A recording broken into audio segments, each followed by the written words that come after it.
Exactamente 25 minutos sobre las 9 de la mañana. ¿Qué tal? Buenos días. Bienvenidos todos a este viernes, día 13 de septiembre del 2024.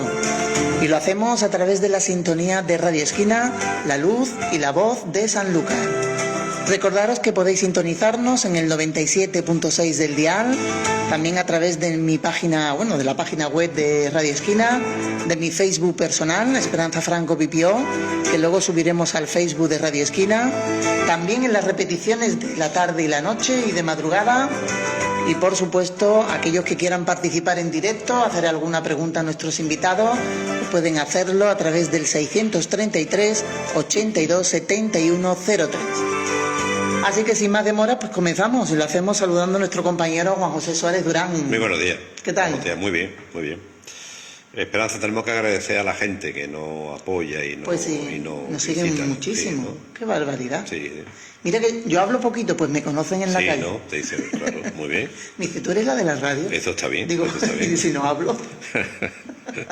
Bueno, ¿a ti te tendrán acosado? Sí, bueno. Viernes, como dice Esperanza, viernes 13 de septiembre de 2024. Otro día más aquí en Radio Esquina y es un placer hacer radio.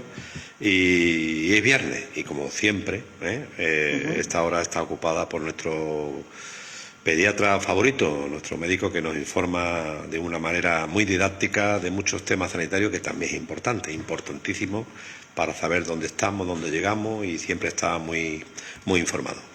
Jaime Aparicio, muy buenos días. Buenos días, Juan José, buenos días, Esperanza, y buenos días a los oyentes.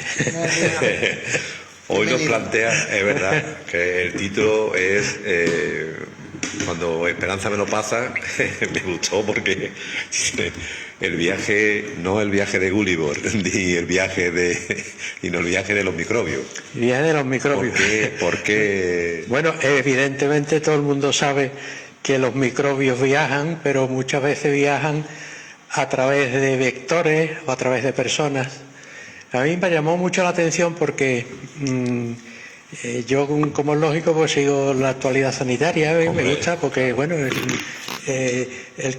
que tiene una profesión sigue esa profesión mientras viva, lógicamente. Y entonces para mí, pues de alguna manera es una especie de hobby, una especie, ¿no?, de aprovechamiento del tiempo, de estar un poco pues al tanto de las noticias que se van produciendo. Unas son interesantes, otras no.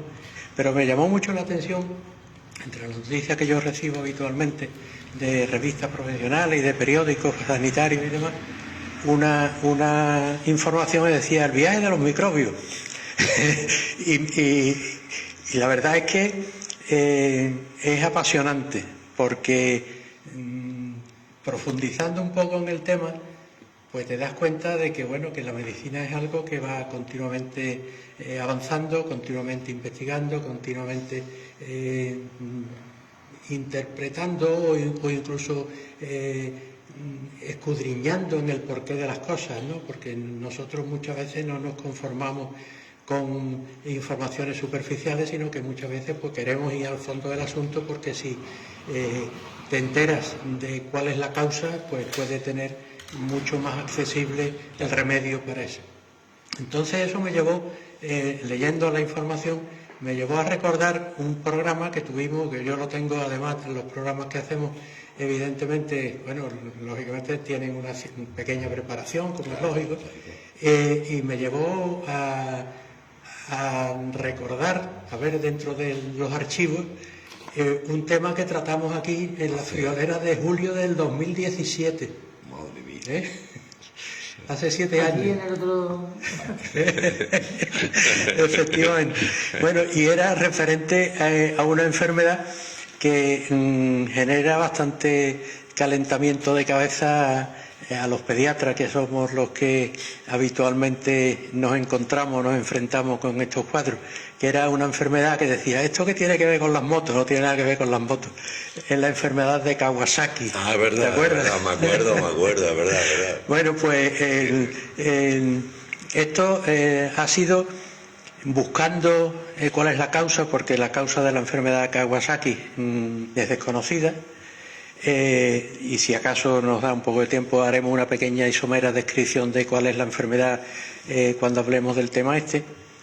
pues me llevó a leer con mucha atención una publicación que hace una institución que radica en Cataluña, se llama IS Global, que ha analizado el tema y que llega a la conclusión de que los microorganismos pueden viajar largas distancias en la troposfera. La troposfera es en la capa de la atmósfera que está íntimamente en contacto con la superficie de la Tierra, más ¿no? cercana. La que está más cerca de la Tierra. Entonces, ese estudio que ha hecho esta institución, se llama IS Global, y que, como digo, radica en Barcelona, ha analizado una serie de muestras tomadas a altitudes de 3.000 metros en Japón, y ha detectado la presencia de una amplia gama de bacterias y de hongos que procedían de áreas situadas a más de 2.000 kilómetros de distancia, lo cual, bueno, pues esto de alguna manera ya pone en contexto cuál es el título del viaje que habíamos dicho, ¿no? Entonces, este equipo ha cuantificado más de 266 géneros de hongos y 305 géneros de bacterias. Algunos de ellos que son potencialmente patógenos para los seres humanos, y también pueden ser patógenos tanto no solamente para los seres humanos, sino para los animales e incluso para las plantas. Por ejemplo, se identificaron especies bacterianas tan conocidas en nuestro medio como la Escherichia coli. El coli es un germen que está presente en muchísimas enfermedades, digamos, de diagnóstico común en nuestro medio, a muchos niveles, tanto a nivel intestinal como a nivel urinario, como en recién nacidos o en lactantes pequeños que digamos que tienen una mayor apetencia en determinadas situaciones, los gérmenes gram negativos, en fin, que es un germen que es muy conocido por nosotros. Bueno, pues este germen lo detectaron otros que también son conocidos, que son menos frecuentes, pero como la Serratia, uno se llama la Serratia marcescens, un Clostridium. El Clostridium, hay uno de ellos que es bastante más conocido que otro, porque hay varios tipos, que es el Clostridium botulinum, que es el que produce la enfermedad del botulismo, que también ha sido muy conocida durante épocas pasadas en nuestro medio. Y otros tipos de gérmenes que también no vamos a cansar con el nombramiento de cada uno de los gérmenes que han descubierto. Entonces, pero también, aparte de todo esto, hay especies de otros gérmenes que es, digamos, de uso común o que está muy comúnmente en contacto con nosotros y que produce también enfermedades, que es el estafilococo. También descubrieron estafilococo. Y hongos del tipo de la cándida. Hay enfermedades, son las candidiasis, que se producen también a distintos niveles, que también descubrieron cándidas en estas investigaciones. Y son, pues lógicamente, como todo el mundo puede deducir, pues son productoras de enfermedades, no solamente en individuos que podríamos decir que en algún momento dado pueden ser más susceptibles que otros, sino también en los inmunodeprimidos. O sea que ya vemos en los temas que hemos desarrollado habitualmente y que desarrollamos generalmente, casi todas las enfermedades pues atacan más a esas personas que tienen la inmunidad deprimida, ¿no? Entonces, estos investigadores llevaron a cabo, como digo, 10 estudios aéreos entre 1.000 y 3.000 metros por encima de Japón, partiendo del aeropuerto, un aeropuerto que está cerca de Tokio, que es el aeropuerto de Chofu. Y todas las muestras pues se diseñaron siguiendo las pautas, las corrientes de los vientos procedentes del Asia continental. Y bueno, llegaron a la conclusión de que, dicen textualmente, la dispersión de masas de aire es un proceso físico que puede ocurrir en muchas partes del mundo y la composición de estas masas siempre dependerá de su origen. En zonas como el nordeste de Asia, en invierno se establece un puente atmosférico de aire que eleva las partículas en Asia debido a un fuerte anticiclón que se establece allí en invierno, elevando el aire y succionando las partículas de la superficie. Estas partículas luego caen a la superficie a 2000 kilómetros lejos de su origen y se deponen, o sea, se asientan, se expulsan. Es lo que le llaman una deposición seca y lo hacen en forma de lluvia. Con lo cual esos microbios que han descubierto se van trasladando como consecuencia de la orientación de los vientos que se producen y se depositan a 2000 kilómetros de distancia. Entonces, como digo, este estudio inicialmente era un estudio que formaba parte de un proyecto que fundamentalmente iba encaminado a identificar cuál era la causa de la enfermedad de Kawasaki. La enfermedad de Kawasaki, que es una vasculitis, o sea, una inflamación de los vasos sanguíneos que se produce fundamentalmente a nivel pediátrico y que es bastante común en Japón, pero que no se da solo en Japón. Yo recuerdo cuando yo estaba ejerciendo de haber diagnosticado, no muchas, pero lógicamente esta es una enfermedad que se descubrió pues podríamos decir recientemente, me parece que fue en 1967 por ahí, y bueno, y recuerdo de haber diagnosticado o haber enviado al hospital a pacientes con una enfermedad que necesitaba una profundización en su análisis, en la investigación de su etiología, la derivaba al hospital y en alguna ocasión ha sido diagnosticada en el hospital. Una la he diagnosticado yo y otra la han diagnosticado en el hospital. Pues yo he visto a lo largo de mi vida, pues habré visto 4 o 5 enfermedades de estas, que no es ninguna tontería, es una enfermedad que en muchas ocasiones pues, puede originar problemas serios a los niños. Entonces, se suponía, y en ese sentido hay más de una investigación, de que el agente productor de esta enfermedad pues podía estar en el aire, pero no se sabía, o sea, había que investigar y había que poner los medios y los procedimientos adecuados para poder planificar, digamos, una investigación de esas masas de aire. Y entonces se empezaron a estudiar pues todo lo referente al lo que le llaman el microbioma en el aire de estas regiones, aunque bueno, pues están sometidas a muchas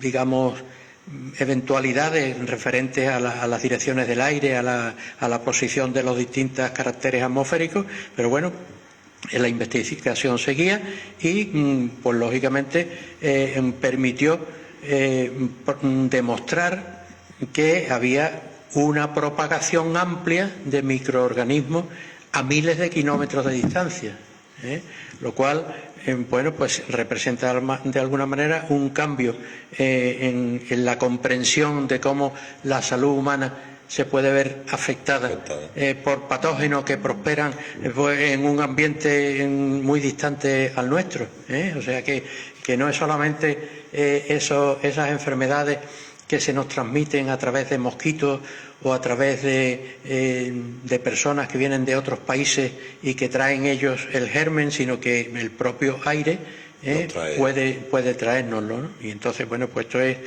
un adelanto extraordinario, porque, bueno, introducen unas perspectivas nuevas sobre las posibles rutas de transmisión de partículas, y no solamente sirve digamos a nivel humano, para la medicina humana, sino que esto también tiene su repercusión, puede tener su repercusión a nivel veterinario, claro, a nivel biosanitario, porque bueno, pues se pueden producir incluso enfermedades y alteraciones en la flora, de de la región correspondiente. No sé, de una manera puede prever la pandemia, puede ser, ¿no?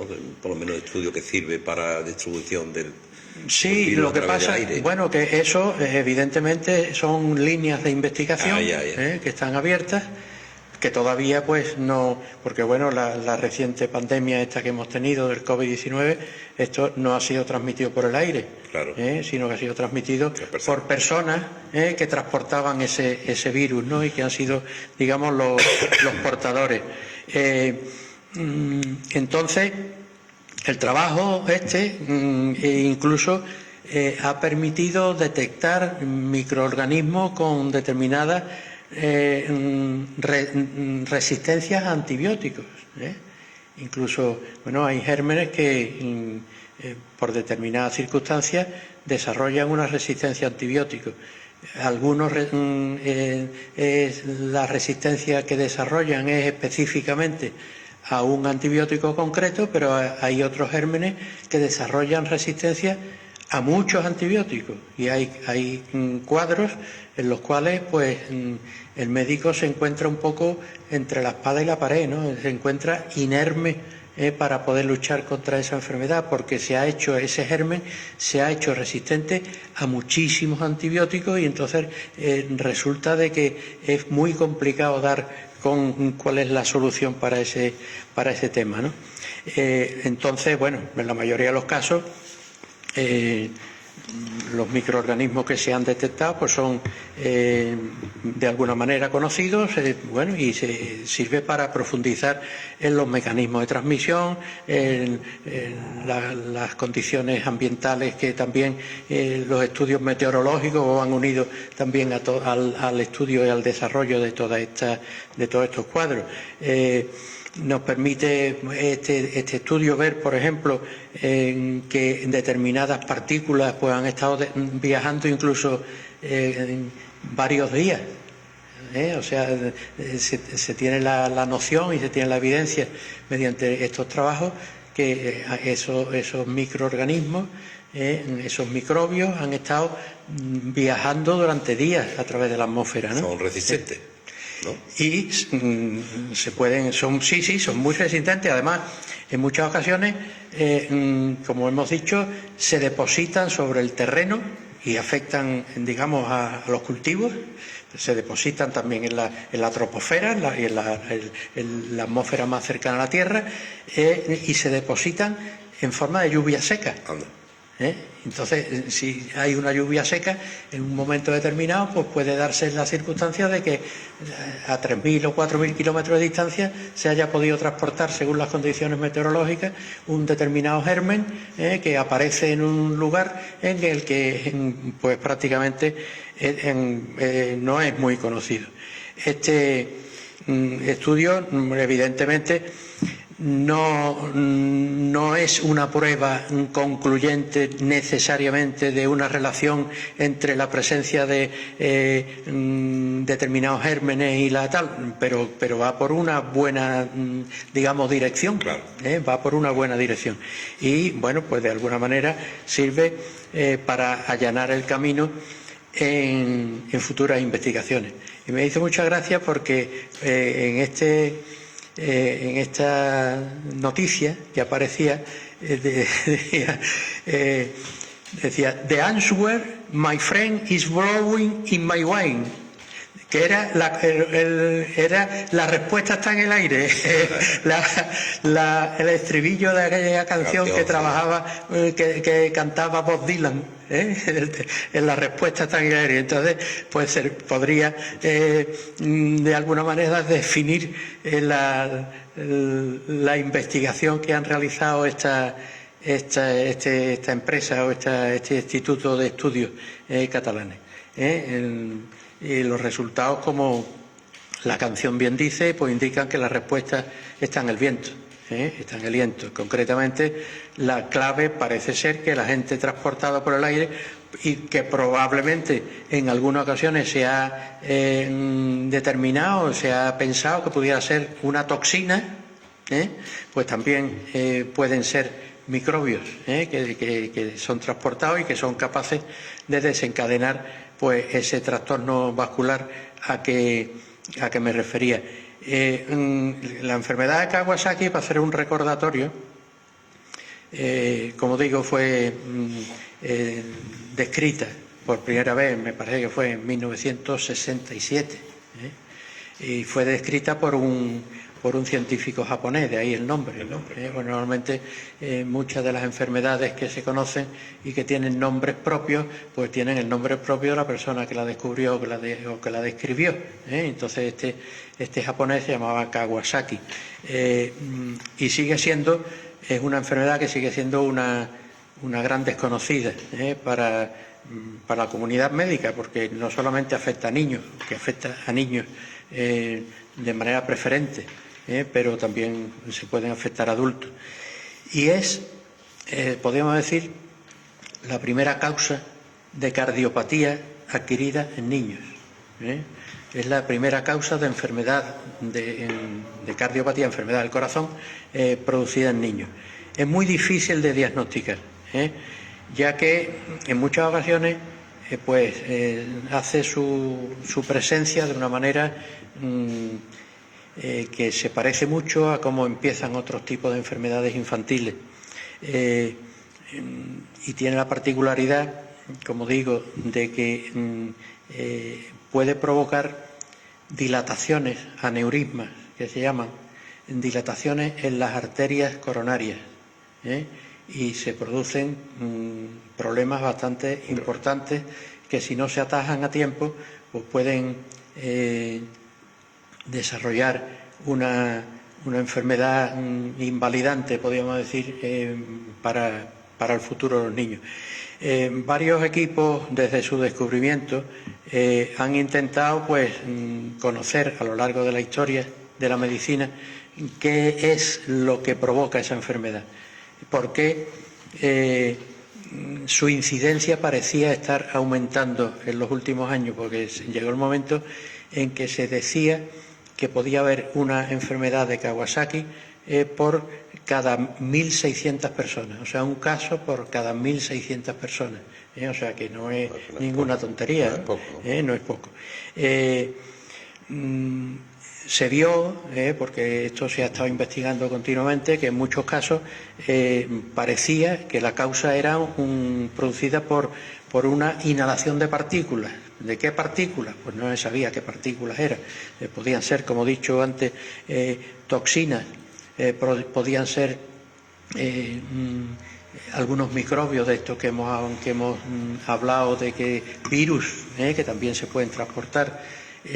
Se pensó incluso en su momento de que podían estar producidos por la cándida, este hongo que también es tan conocido por nosotros, que viaja a través del aire y que producía esa reacción exacerbada que se originaba o que se manifestaba en los niños, aunque no se descartaba y sigue sin descartarse totalmente la posibilidad de que sea también, de que haya siempre una cierta predisposición genética, es decir, que la persona, el niño que padezca esta enfermedad, pues pueda tener una cierta predisposición genética.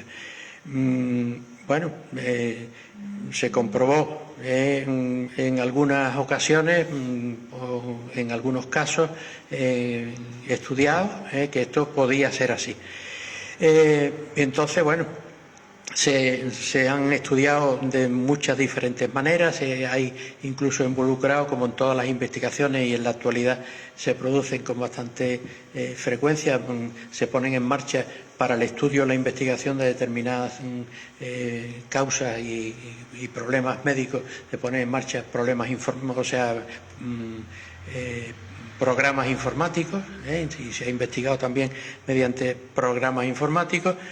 Se demostró de alguna manera, mediante esos programas informáticos, que esa enfermedad se aumentaba concretamente en determinadas zonas donde había una mayor llegada de vientos procedentes de una región del noreste de China. Se vio Y y allí también se comprobó que había una mayor afectación por esta causa que hablamos de determinados cultivos y tal, y fundamentalmente de cereales, ¿no? Entonces, bueno, pues esto yo creo que es una cosa que es bastante importante, incluso que no solamente sirve para los estudios realizados a nivel de Japón, claro, y de China, sino que sirve para, digamos, transportarlo o extrapolarlo a determinadas situaciones, a determinadas enfermedades para otros lugares del planeta, ¿no? Y entonces, bueno, y en lo referente a esta enfermedad de Kawasaki, dos pinceladitas para que recordar un poco el tema. Como digo, que es la inflamación de uno de los vasos sanguíneos, fundamentalmente a nivel coronario, pero que también se pueden afectar en otras localizaciones. Es muy importante, como en todas las enfermedades de una cierta relevancia, y yo creo que sirve para todas, es muy importante su diagnóstico precoz. Cuanto antes se diagnostique, antes se le pone tratamiento y antes se puede solucionar y se pueden evitar las complicaciones que esta enfermedad puede dar, ¿no? Entonces, se desencadena fundamentalmente en niños menores de 5 años, aunque no significa que no puedan adquirirla niños mayores, menores de 5 años, y generalmente se suele iniciar con una fiebre alta que no desaparece. De hecho, para diagnosticar esta enfermedad hay, digamos, como lo que llamamos un score, un patrón en el que se tienen que dar determinadas circunstancias. Entonces, una de las circunstancias que se tiene que dar, ahora veremos algunas otras, una de las circunstancias que tiene que dar es fiebre alta de más de 5 días de duración. Es uno de los patrones con los que se inicia esta enfermedad.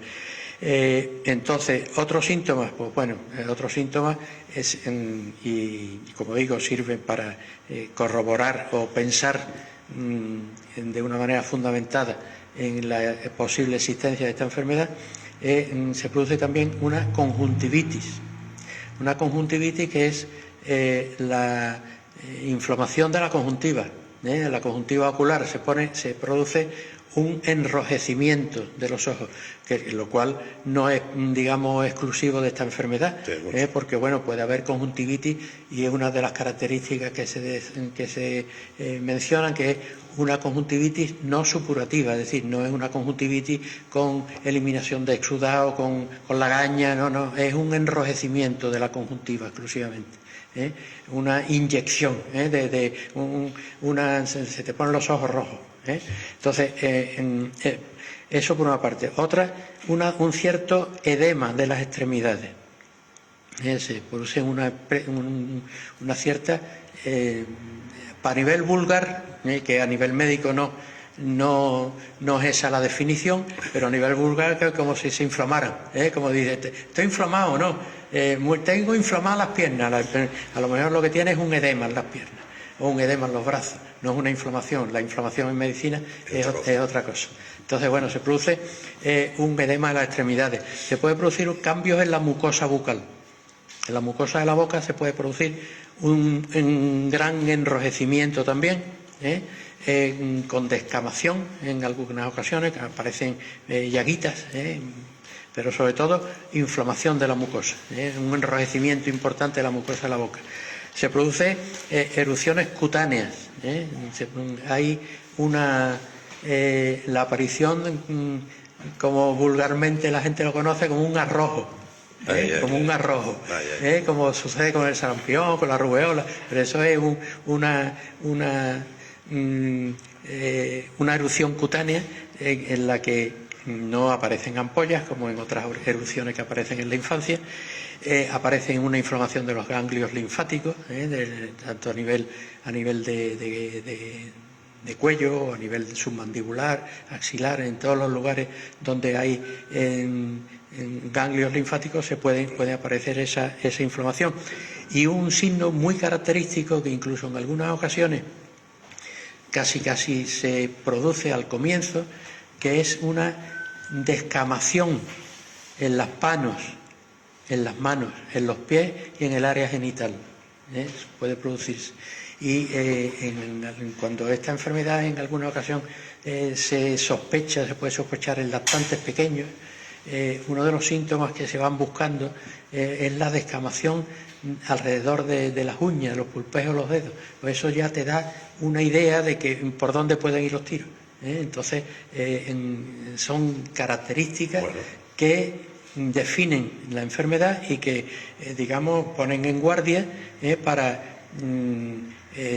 sospechar la existencia de esta enfermedad, que, como digo, no es frecuente, es rara, pero que hay que tenerla presente porque se presenta, y una vez que se ha diagnosticado o se tiene una sospecha muy fundada de que eso puede estar presente, hay que poner en marcha inmediatamente el tratamiento. El tratamiento que se utiliza, pues, lógicamente se utiliza a nivel hospitalario. Esto no es una enfermedad, porque incluso a nivel de atención primaria, si un pediatra o un médico se encuentra con un enfermo que tiene toda la pinta de tener una enfermedad Kawasaki, debe de derivarlo al hospital. Entonces el tratamiento lógicamente se debe de hacer en el hospital, y entonces utilizan a unas dosis concretas que están perfectamente determinadas. La gamma globulina es una, digamos, la mano de santo, podemos decir. O sea, se utiliza, si se hace de manera precoz, se evitan muchas complicaciones, y se pone su tratamiento intravenoso con las dosis correspondientes de inmunoglobulina, y bueno, pues se suele solucionar el problema junto con otra cosa que es muy conocida.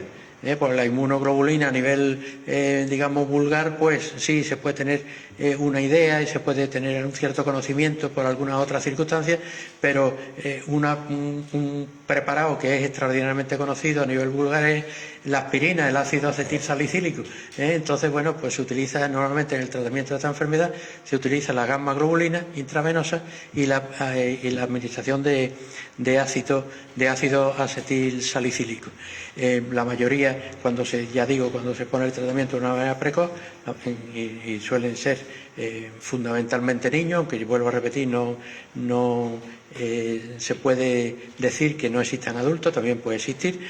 Cuando esto se utiliza, pues casi la recuperación suele ser completa, en total, y se evitan pues esas complicaciones que decíamos que tienen que estar después sometidas a controles periódicos desde el punto de vista cardiológico, porque ya digo que una de las manifestaciones que hay que evitar a toda costa, o que hay que vigilar de una manera muy estrecha, pues son las alteraciones que se producen a nivel de las coronarias, claro, que pueden comprometer de una manera importante la vida del niño actual y futura.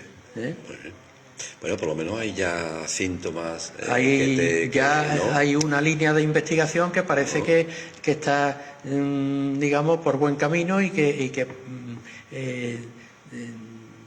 parece que, bueno, pues la conclusión puede ser que todo esto esté motivado por esas circunstancias de transporte de microorganismos que se producen a través del aire, ¿no? Jaime, como norma general, ¿por qué en este país somos tan impacientes e invertimos poco en la investigación? Bueno, podríamos decir, poca cultura investigadora, pero nos da mucho porque no está apoyada por la administración. La investigación la hacen determinadas instituciones, determinadas cátedras que pueden disponer de medios, a veces con el apoyo, digamos, de empresas privadas, pero no hay una apuesta decidida por la investigación a nivel general. Y bueno, fundamentalmente a todos los niveles sanitarios, una de las finalidades es la investigación, o sea que no es solamente la curación, la prevención, sino que la enseñanza en alguna tal, sino que hay que investigar. Si no se investiga, pues podemos estar parasitando, podríamos decir de alguna manera, lo que hacen otros, ¿no?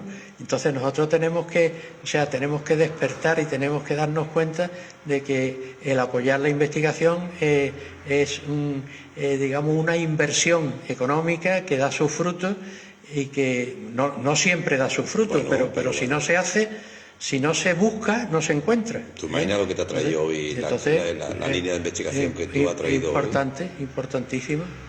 Entonces, bueno, pues va allanando un poco el camino y van descubriendo situaciones que parecían totalmente oscuras, que es imposible de descubrir. Y bueno, pues si no se va buscando y no se va aportando ideas, porque esto evidentemente no es algo en lo que haya intervenido exclusivamente una institución sanitaria.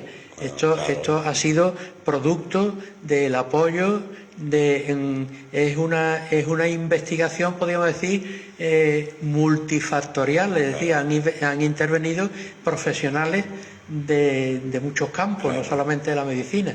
Entonces, pues evidentemente cuando se aunan las voluntades y cuando se tiene claro cuál es el fin que se persigue, pues evidentemente se obtienen unos resultados que generalmente son alentadores. Y sobre todo con la tecnología que tenemos hoy también. Hoy, tremendo. Por eso digo, o sea, que hay que invertir y hay que invertir en investigación y proporcionar a las cátedras universitarias de todo tipo. Yo hablo por lo que a mí me atañe, que es el tema de la medicina, ¿no? Pero que esto hay que transportarlo a todas las profesiones. O sea, hay que apoyar a los investigadores, hay que enseñar a los nuevos estudiantes y a los nuevos licenciados, doctores o máster o graduados, como se llama ahora. Hay que enseñarles que no solamente es poner, digamos, en desarrollo lo que han aprendido para practicar la profesión, sino que hay que ir más allá, hay que buscar nuevos campos, ¿no? Y así es como vamos avanzando y la técnica va dándonos alegrías. Muy interesante lo que ha traído. Bueno, ahora la pregunta de rigor. Tú dirás, qué pesado Juan José. ¿No? Qué pesado, siempre pregunto. Del tema nuestro no hay novedades todavía. Ya está. Todavía no hay novedades. Te lo pregunto para que conste, para que esté grabado. Sí, y por supuesto cuando haya novedades serás el primero en enterar. Bueno, Jaime, buen fin de semana y muchas gracias por todo. Igualmente, venga, a vosotros. A cuidarse. Venga. Esperanza, nuestra pausa y ya estamos aquí con el próximo invitado. Sonría Clínica Dental en Chipiona, calle Víctor Pradera 32, bajo la dirección del doctor